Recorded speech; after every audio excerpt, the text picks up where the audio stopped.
Greetings, Earthlings! Welcome back to 7th Street. It's been a busy couple of days, actually. I've been kind of running around doing a couple of different things and wanted to do another DVD Blu-ray update. You know, I hadn't really planned on spending very much money on Blu-rays as of late, just because some financial things are kind of coming up. I'm trying to gear up to maybe do another short film and eventually do a new feature. So I've been writing some new things. I'm going to be back out on set acting in a film this coming weekend, so things have been pretty crazy. But I did get around to getting a few new DVDs and Blu-rays to talk about. And that'll kind of lead into maybe some plans for some future videos that will be coming out. There was a new reference this film I hope everybody saw on Umberto Lenzi's Ghost House. Yeah, I'm recording this on my phone. I had been trying with laptops and stuff to do these live videos, and nothing was really working all that well. And I don't really like using my phone going live backwards, I think. Um, yeah, it's weird, and I don't really like that. But whatever, we'll figure this out. If you guys prefer the quality phone, just let me know. But yeah, without further ado, let's get into some of the cool DVDs and Blu-rays that I got recently. Last week, I posted a video. I hope you guys saw it. It wasn't really much of anything, but down at not the Hollywood Theater. The Hollywood Theater owns it. Movie Madness here in downtown Portland. We have this. It's like a film museum, and it's also like the largest or second largest movie rental store in the entire United States. Just right down off of Belmont. We always have really cool kind of cult celebrities that come through and do cool stuff there. And last week we had Lloyd Kaufman in town, and I went ahead and I bought Poultrygeist on Blu-ray, and he signs autographs for free. I don't know if you guys have ever met Lloyd Kaufman before. This was my first time meeting him, but I was aware of the fact that he doesn't charge for autographs or anything like that. I could have brought my own DVD copy of Poultrygeist and had him sign it. But I love the Portland community around here. I love our artistic community, and I love that we have people like that who come into town. So I just went ahead and I bought, right? And I think it was only like did a little video with him and kind of goofed around with him. He was in town screening Class of Nukem High Volume 2. Yeah, come on. Are we back? I feel like the internet just went out there for a second. But yeah, he gave me his card, and trauma is definitely an avenue that I'm considering for my film Jesus I Was Evil, for sure. I mean, they go back a very long way and gave like a lot of artists their first start. So might sure, for yeah, pick this up. No, it's trying to reconnect. Are we back? Is it still going? Jesus Christ. I don't know what's up with my internet, but I will try to make this quick. And if it's bullshit, I'll just redo this video. But yeah, I like going live, but I don't have any live viewers right now anyway, so who cares? The next one that I got, I just got recently. It was a little bit more money, but every time I went into FYE, it was staring me in the face. You know, I work across the street from the Vancouver Mall, so I go over there on my lunch all the time, and I saw the new Scream Factory release of Creepshow, and I actually really dig that newly commissioned artwork there. It's like a hard box. And then on the inside, they had the original, I don't know if I have my old copy around here, but I had the old you know, the skeleton sitting in the ticket booth. But I actually really liked this comic book version. I thought that this was really cool. That's just a mean looking cover there. And switching it over to this side, the red spine really sticks out on the box.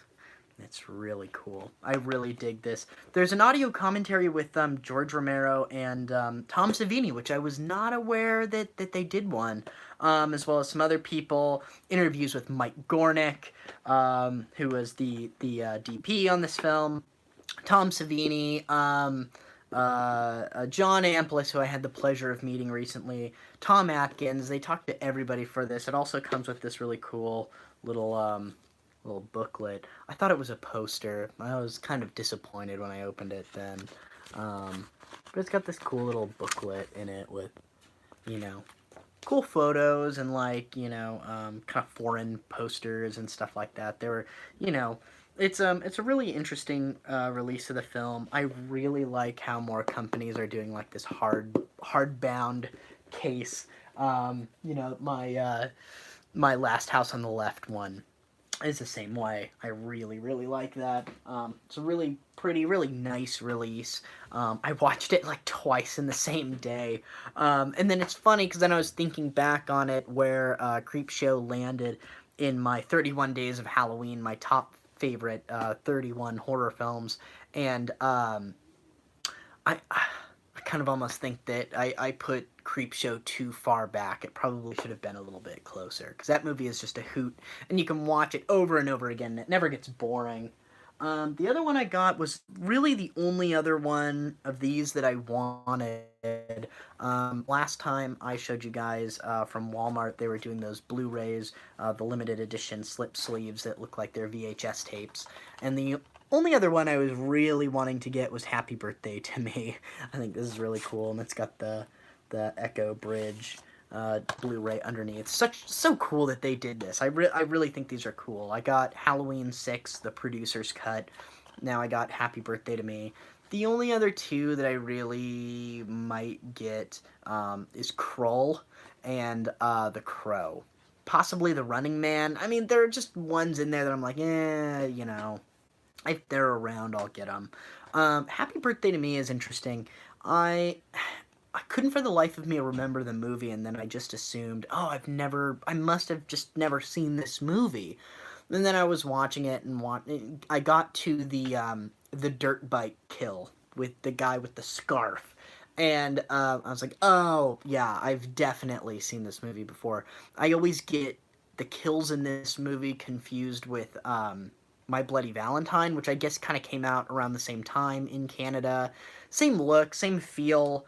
And both, I think, are subpar slasher films from the 80s that have a couple memorable moments to them, and that's why they're remembered. Or they have really interesting titles and covers. Yeah, I just wasn't nuts about this one, actually. It's funny that it was that forgettable to me that I was watching it and I was like, oh, I have seen this, like, a couple of times before, but there's nothing about it that's super memorable.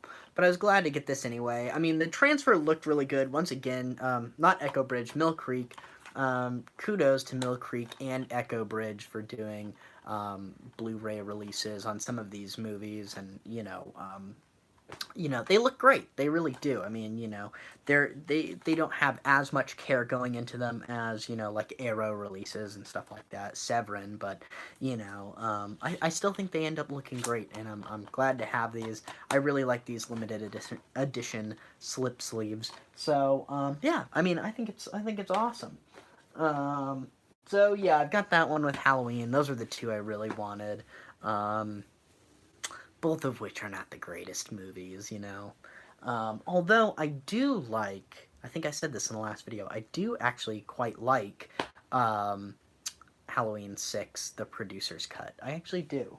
I just got this. I, literally just got back from Walmart, and I was like, oh, I've got enough things. I might as well do an update video. And this also sort of gave me an idea for a new video. And I know everybody, I mean, this is such old news. Everyone's already gotten this, I'm sure. But it is the 8-movie collection of Friday the 13th. All 8 of the Paramount films up to Jason Takes Manhattan, which is my favorite. But it did give me an idea. I was thinking about doing maybe like kind of a podcast video where I would just like rate all of these films in order from my least favorite to my favorite. If that sounds like something any of you guys are interested in, let me know. Because I mean, I'm probably gonna do it anyway. But it probably won't have clips, or I mean, I won't be in front of the green screen or anything like that. I might just do it audio style, like I did for my Godzilla film retrospective or whatever. And then I'll include all the Friday the 13th. But now that I have this, it's going to make it a lot easier to binge these movies. I had these movies like on a combination of DVD and VHS, and like in the case of Part 5, A New Beginning, and Part 6, Jason Lives, I don't own either of those. I mean, I've obviously seen them. I've seen Jason Lives more than enough times more times than any human being needs to see that movie. And Part 5, A New Beginning, I've seen once, and I actually remember having a fairly positive memory of that film. I was quite a bit younger. I used to binge these quite a bit, from the video rental store. So it'll be interesting to revisit that one because that's the one that everyone really hates on. So I'm actually pretty excited to revisit all of these in a row and then just do a quick do a quick video. Like I said, just like audio, kind of podcast style, and go over all of these now that they'll be fresh in my mind. I don't know if I'm gonna watch them in order though. Like I said, I love Part 8, Jason Takes Manhattan, and I only have that on VHS. I made a DVD-R of it from my VHS tape, but I'm kind of glad to now watch this. And I'm sure, let me just nip this in the bud, I'm sure people are already writing their comments in the section below. Yes, I did pick up the DVD as opposed to the Blu-ray collection of this. And that's why I held out so long, because I was wondering whether or not I should bite the bullet and pay, the $35 or whatever to get the Blu-ray. And I had been putting it off, and finally I didn't want to put it off any longer. And this was just $19.95. It was on the shelf at Walmart. It was staring me back in the face, and I was like, as films, it's not like Last House on the Left where it needs this, like, because I mean it was shot on like some Frankenstein of a camera on 16 millimeter film. I mean, these were all big budget. Paramount this was like their darling. This is like their big cash grab in the 80s. It's not like Killer Clowns from Outer Space, or it's not even a movie like Creepshow, where I love it so much and I just want it in the best possible quality. The Friday the 13th films, they looked good to begin with. The DVD transfers of these are just fine, so yes, I did get the entire collection on DVD. I skimped on the Blu-ray. Maybe I'll regret that someday, but not as of right now. I just got this. So, can't wait to, I'm just gonna binge the whole series again, like I said. Saw that I have a new viewer. I don't know who that is, but, welcome. Oh shit, that's not how you check. Oh!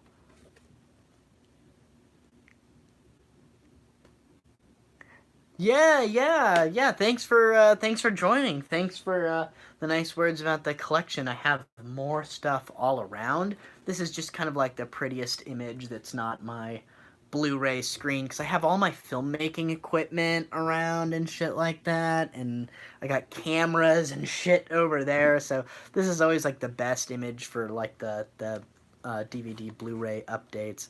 Unfortunately, man, I just wrapped up all of them, so you may have to go back. I only got a couple this time around. But like I said, once again, I am going to do, I think, a Friday the 13th series retrospective video, kind of podcast style. Now that I got that, I'm just going to like binge them all, watch them all on DVD as quick as I can. Yeah, like I said, next weekend, I've actually got an acting gig. I'm going to be out at the Oregon